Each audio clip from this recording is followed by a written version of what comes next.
So good morning, everyone. Although I studied in Germany, it was a long time ago, so I will not risk using my German to speak today. As my colleague Josephine Ode already hint, we're going to go through a very big shift in geography right now. And I'm going to talk about one of the most important artists that came into the scene in the last 5 years in Brazil, together with a group of artists, trying to participate within the most official art system in Brazil and globally. I decided to focus on one artist and basically discuss how he changes in this specific work his strategy, the way he actually thinks about the place where he should place his voice in order to conquer more space within the art system. So let me see how I move the images. So I will start. In 2018, Denilson Baniwa hacked the 33rd São Paulo Biennale. He entered the exhibition dressed as a jaguar shaman to place flowers on the oversized portraits of the extinct Sucnam peoples from the Terra del Fogo in Argentina, shown by the artist and curator Sofia Borges in a self-defined division of the event. After placing flowers on the portraits and on other works that referred indigenous art and culture, he walked into the Biennale bookstore, buying a book called A Brief History of Art. Then, returning to the Sucnam portraits, he took off his jaguar mask and cape and spoke while raising the book in his hands. Brief History of Art, so brief, but so brief that I don't see indigenous art. So brief that there is no indigenous in this art history, but I see Indians in the references. I see Indians and their stolen culture. Brief History of Art. Then pointing to the Sucnam portraits, he asks, is this the Indian? Is that the Indian? Is that how we want the Indian? Stuck in the past with no right to future? They steal our image, they steal our time, and they steal our art. Brief History of Art. So this was non-planned, unexpected performance that called a lot of attention in the media. And I wanted to open my presentation today with this performance because it is situated at the beginning of Denilson Baniwa's public trajectory as an artist and as an indigenous activist. It also frames very well the kind of conflicts that motivate Denilson's work and a significant part of the contemporary indigenous artists. Since he emerged as an artist into the public sphere by hacking the São Paulo Biennale in 2018, most of Denilson's art has been focused on denouncing the suppression of indigenous voices through history and specifically through art history. Alongside his performances and urban interventions, Denilson became well known for his digitally manipulated images of native peoples created by Europeans in order to change their meaning. And I give you here 2 examples. And he was mostly focusing on art historical material in the field we can call visiting artists, European visiting artists coming to Brazil in the 19th century. So we have 2 examples here, to the left, Debré, and to the right, Hugendas. So he just does kind of collage or texts into the picture and make them obviously read very differently. As he declared, what I do as an indigenous artist is to draw the focus away from the original narrative and focus on the narrative that I want to tell. The resulting image is most of the time light and witty, confronting colonial violence with good humor, a quality that helped them gain popularity on the internet and became an effective weapon against official narratives that continue to inhabit popular imagination. Nevertheless, this kind of criticism is voiced in the third person and tends to situate the artist a little outside the conflict, examining historical discourses in sort of a disembodied manner. As in the Biennale performance, Denilson's digital images convey a certain didactic quality that fails to fully express the experience of being a contemporary indigenous artist himself. So, to find a voice and a place within the contemporary art world is a hard endeavor for Native artists. Denilson is part of a young generation of artists, including Jader Esbel, Dayara Tucano, and Gustavo Caboclo, among many others, who broke through this hardship and obtained significant institutional recognition. In 2020, for example, the Pinacoteca in São Paulo, which is one of the most important art institutions in the country, opened an exhibition of contemporary indigenous art curated by Naini Terena, an indigenous curator, and we see Denilson here also at the right. And last year, in response to, I imagine, to Denilson's hacking of the Biennale, because the São Paulo Biennale, I forgot to say this, before Denilson's hacking, had never really had invited an indigenous person to self-represent themselves with their art. So after the hacking, the next event that happened invited a group of 16 indigenous artists to participate in the Biennale. And at the same time, Jader Esbel, a very good friend of Denilson, organized a show in the Museum of Modern Art, which is literally across the street from the Biennale. So you had this very sort of dense production of indigenous art within the main event of contemporary art in Brazil. And although the group celebrated this victory, and they celebrated that with kind of another performance where the whole group of artists involved and some of their followers came in as a group and went through the Biennale, sort of singing and doing some rituals. Although there was this big celebration, soon enough it became clear that the battle was harder than they all expected. Right after the opening of the São Paulo Biennale, Jader Esbel, who was one of the curator of the the Museum of Modern Art exhibition, he committed suicide, exposing the conflicted reality that the group inhabited. In an interview following this tragic event, Denilson declared, "If the success of the pinnacle that we strive so hard to reach result in tragedy, I feel that I need to think even more about what kind of indigenous art would I want to build." Although Jader Esbel's passing intensified Denilson's preoccupation with this question, I believe that these were already concerns that he had before. So today, I propose to discuss Denilson's series, Colonial Fiction, created almost a year before Jader Esbel's death, as a work based on self-reflection. In my view, this series introduces a shift within what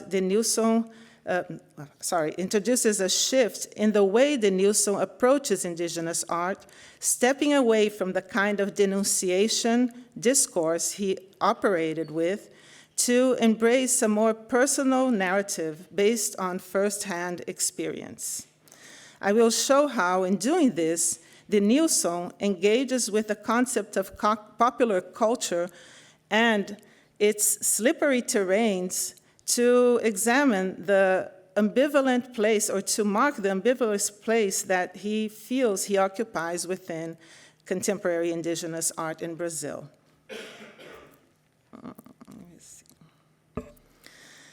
Denilson Baniwa was born in the village of Dari, close to the city of Barcelos, which is marked in a little red dot. No? Barcelos, on the margins of the Rio Negro in the Brazilian Amazon. As a young adult, he moved to Rio de Janeiro to study art and then stayed. This made him a migrant existing at the border of two cultures. Thinking about borders and boundaries, Engi Burr defined such places as uncertain territories, as zones of encounter where multiple spaces and temporalities exist or coexist. I see Colonial Fictions as a work that, let me put it back there, as a work that references this reality of living between cultures in a border space. The series is composed of an introductory plate that we can see here at the left, and 13 images created by adding sci-fi movie characters onto the photographs reproduced in the first volume of Theodor Koch-Grünberg's book, Von Roraima zum Orinoco, published in 1917. And here we see the book. Denilson's choice of media immediately calls our attention. Colonial Fictions shifts away from the reality of art history to focus on ethnographic photograph and a visual production at the core of the field of anthropology now. No? In fact, ethnographic photography can be understood to be the main tool with which Western societies approached the other since the late 19th century. In her book, Anthropology and Photography, Elizabeth Edwards has argued that photography stands at the center of the development of anthropology as a field. It was instrumental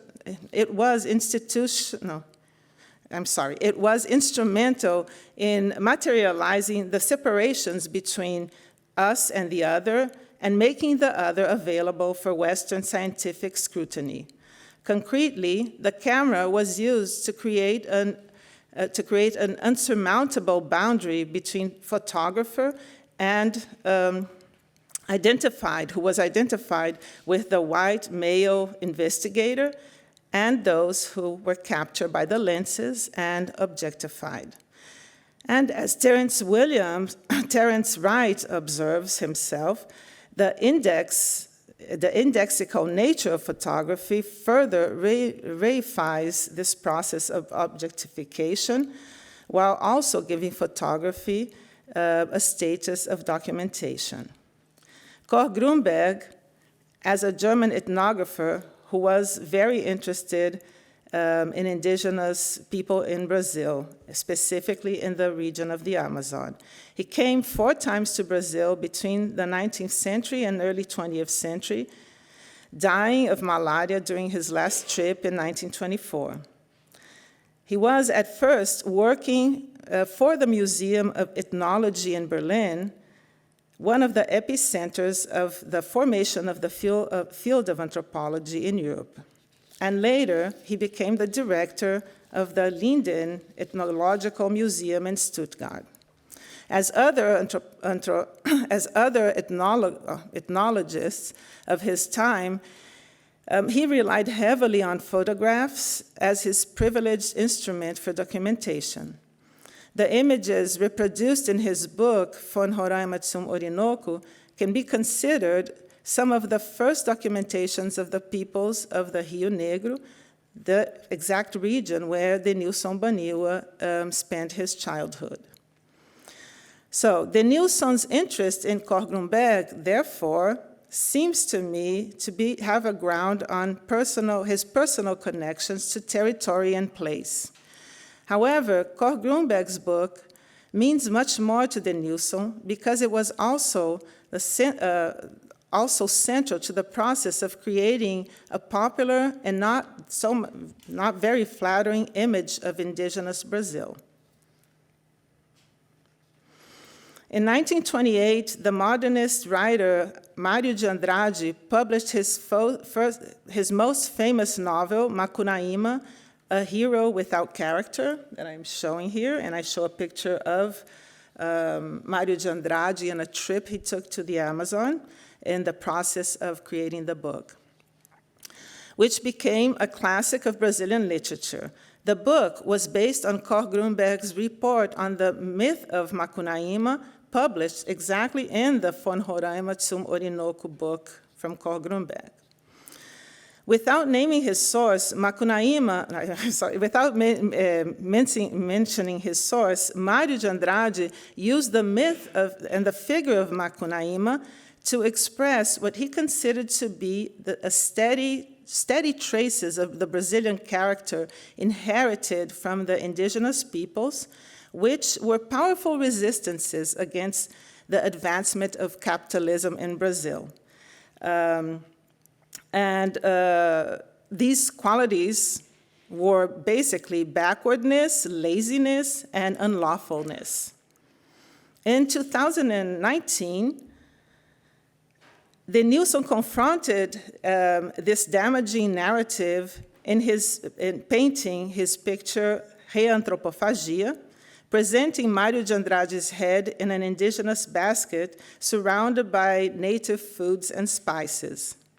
As the title suggests, Denilson also alludes here to the concept of anthropophagia itself, or cannibalism, used by Mário de Andrade, Oswaldo de Andrade, and Tarsila do Amaral in their alleged decolonial discourses. In short, as implied by the artist, although modernists set a positive sign on the idea of being primitive and savage, their perception of native cultures was not better than those that came before them in other periods. By means of these cultural processes, the territories that Denilson calls home became strongly identified with deep, backward Brazil, isolated from the contemporary life of the country. Modernist approaches to indigenous culture was decisive for establishing an official image of native Brazil, in fact. Because in the 1930s, Mário de Andrade became responsible for officially creating the outlines of what became the National Historical Patrimony Service, in which he included indigenous culture, defending them under the category of popular culture, in the sense of folklore and folk art. At this point, I believe it is very important to notice the different senses in which we use the term popular culture, meaning both mass culture and folk culture. This division is particularly operative in Brazil, where it tends to align with and sustain other divisions based on race, gender, and class created through the history of coloniality. If indigenous art and culture are defined as folklore, mass culture and mass media can be situated at the very opposite end of the spectrum, representing internationalism and Western values under capitalism. By introducing sci-fi figures, sci-fi characters into Koch-Grünberg's ethnographic photographies, Denilson collapses these two separate worlds to create the uncertain territories that he himself inhabits.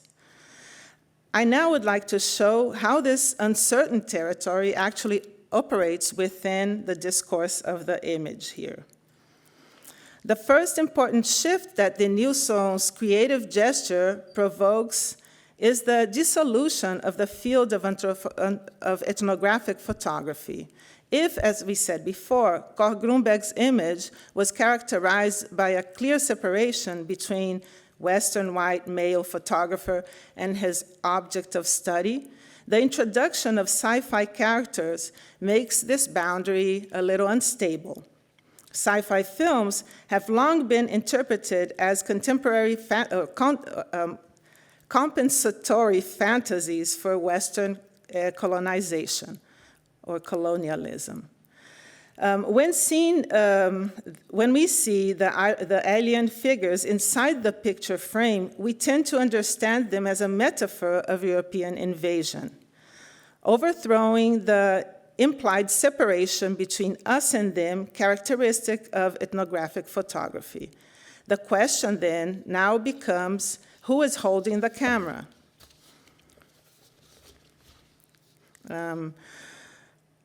One could still imagine a Western white male registering a strange encounter between indigenous people and aliens, but it can now also be a native behind the lenses or even an alien, who knows? No? The figure of identification for the spectator becomes undefined, and the semiotic field of the photograph becomes much more ambiguous. And I put the original photograph and Denilson's work so we can have sort of the comparison and understand this kind of shift that I'm talking about. At the same time, the image reaffirms its artificiality, resisting the observer's tendency to see it as a document. On the contrary, to an artist like Simon Stelhag, he's a Swedish artist that also works with this introduction of sci-fi figures into sort of everyday landscapes. So on the contrary of his paintings, for example, Denilson purposefully does not merge the alien figures on the landscape. Rather, referring to the avant-garde tradition of collage, he visually keeps them detached from the original photograph, reiterating them as real additions.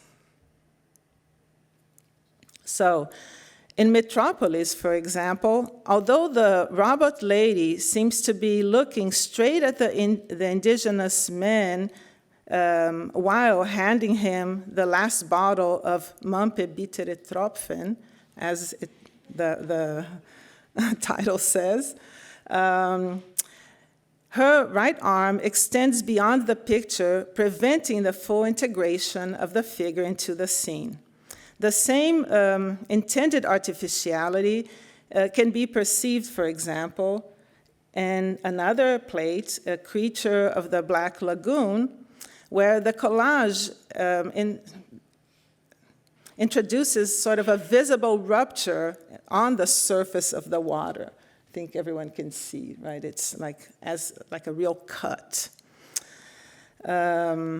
Finally, the artist also sustained a visual distinction between Koch-Grünberg's 20th century printed photographs and the screenshot-like presence of Wi-Fi characters. Whoops, I'm sorry, I'm still here. Oh, I lost myself, the Black Lagoon, yeah. No, in fact, I'm sorry, here, yeah. Color plays an important role in these plates as well, like in some of them, like in War of the Worlds or in Back to the Future. There's a real comical element here that I don't touch because it's also like very part of the whole way Denilson deals now with the themes he is working on.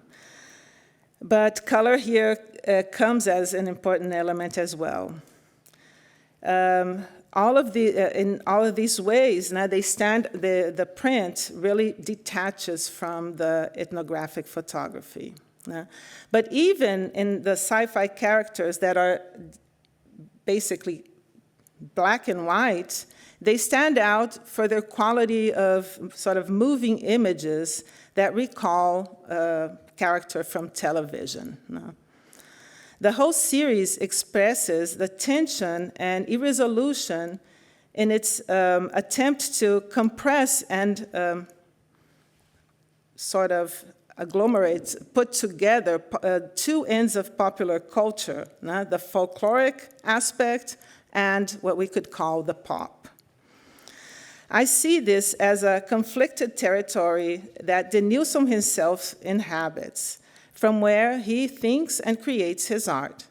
In a recent interview for the Digital Brazil project at UC San Diego, Denilson touched precisely on this issue, and I quote, he says, "I would like the people in the United States to see my work and say, oh, there's Mickey Mouse, but why is he with the Amazonian people?"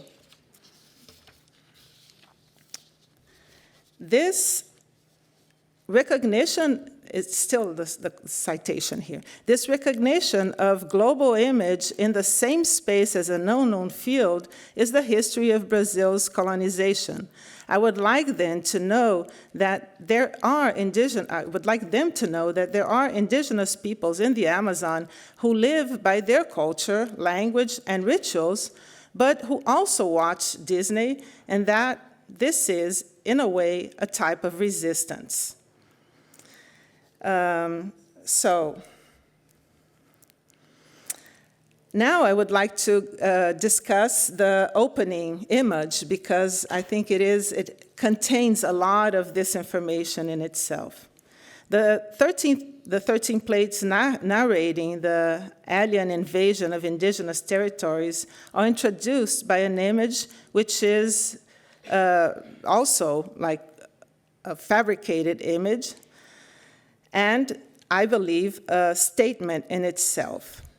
This is the only image that is not created from the photograph taken out of from Roraima to Orinoco, although it makes use of indigenous characters that are cut off from the book. The image Denilson manipulates this time belongs to a brochure produced by Alva Brazilian Specific Company in 1890, or in the 1890s, that he found in the New York Public Library. The brochure contains 8 pages, including 3 images and a native poem. And here's the raw material that he used. A native Brazilian poem narrating the story of Alva. The first image shows a vast coastal landscape with an European ship anchoring on the right and figures descending from a boat onto the beach. Framing the landscape in ornate letters, one can read Brazil and the discovery of the Amazon. The second and third images appear inside the brochure. One shows Gonzalo Pizarro's army near the Napo River, while the other one depicts a troop of natives cutting down cactuses in a valley surrounded by high mountains. The accompanying text clarifies the images.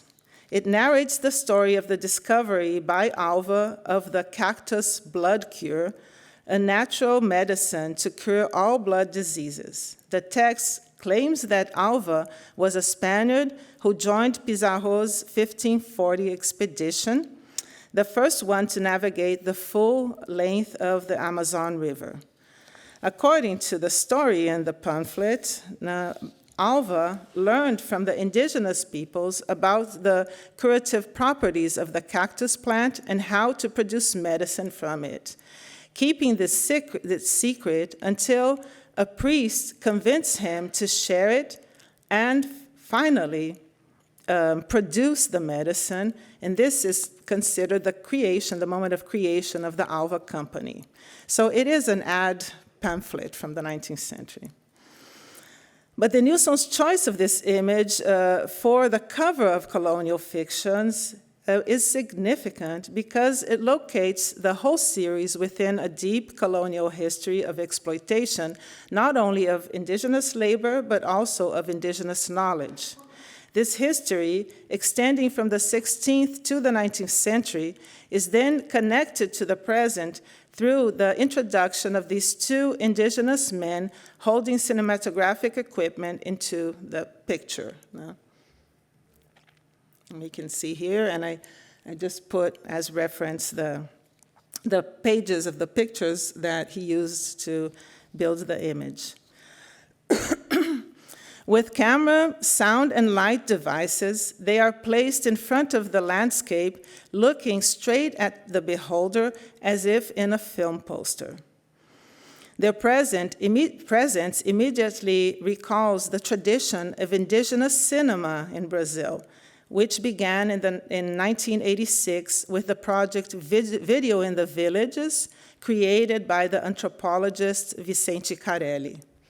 And I bring just one image, a recent image from the project, one of the films of the project. Since then, film became an important vehicle for indigenous activism and identity building. Denilson follows indigenous cinema very closely, and particularly the group Ascuri,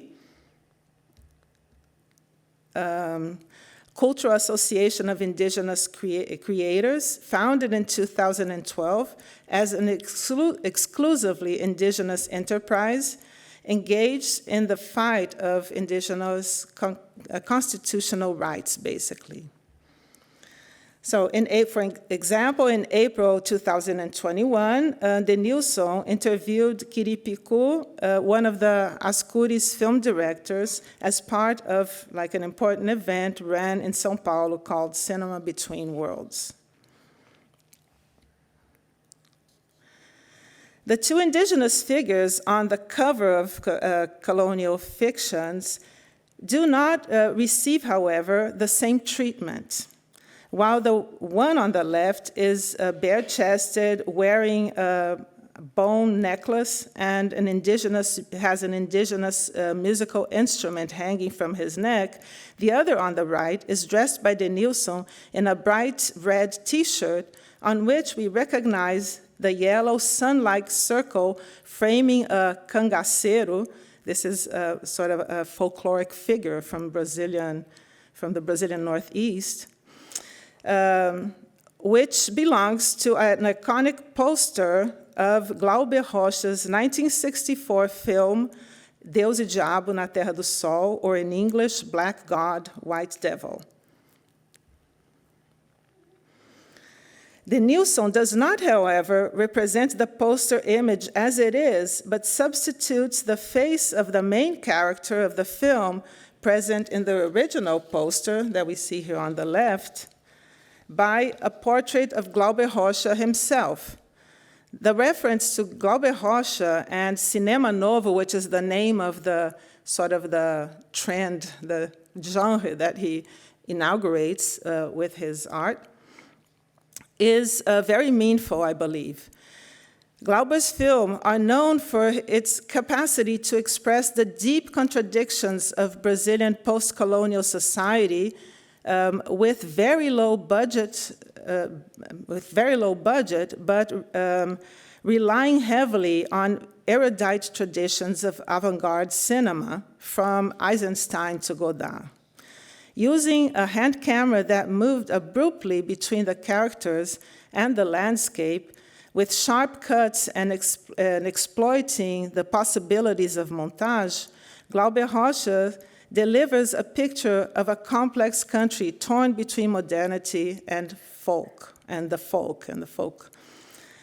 or the popular, right? Glauber Rocha's intensive use of montage is particularly relevant here.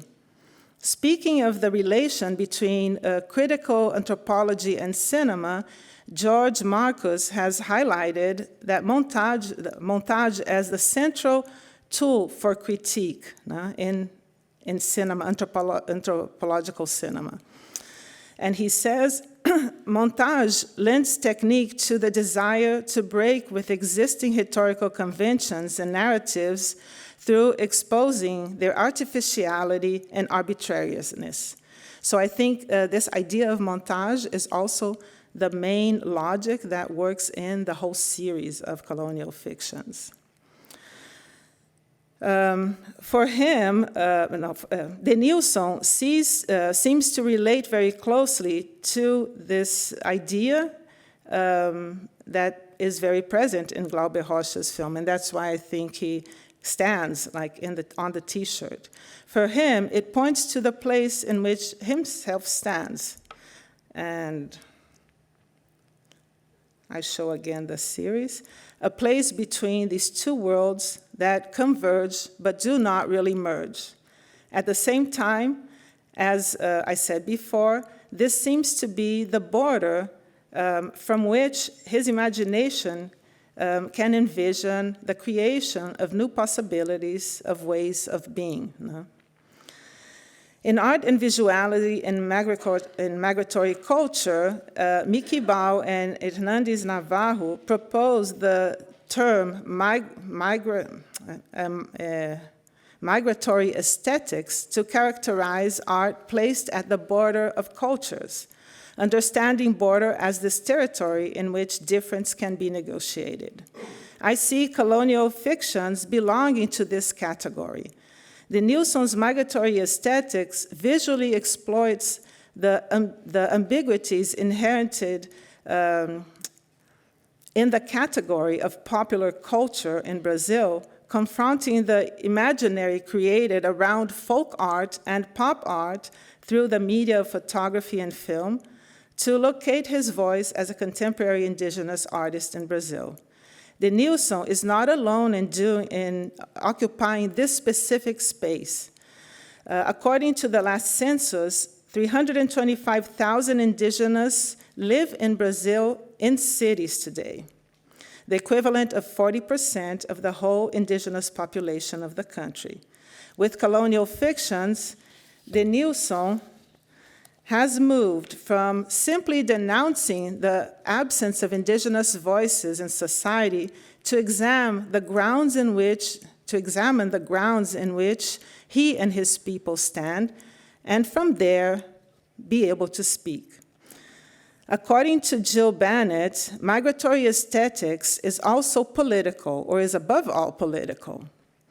And I quote, it embodies exodus in Virnu's sense of a creative flight from the state towards alternative community formations. In this sense, we may consider Denilson's colonial fictions as one of his most political artworks in which he creates an effective platform for indigenous activism. Thank you.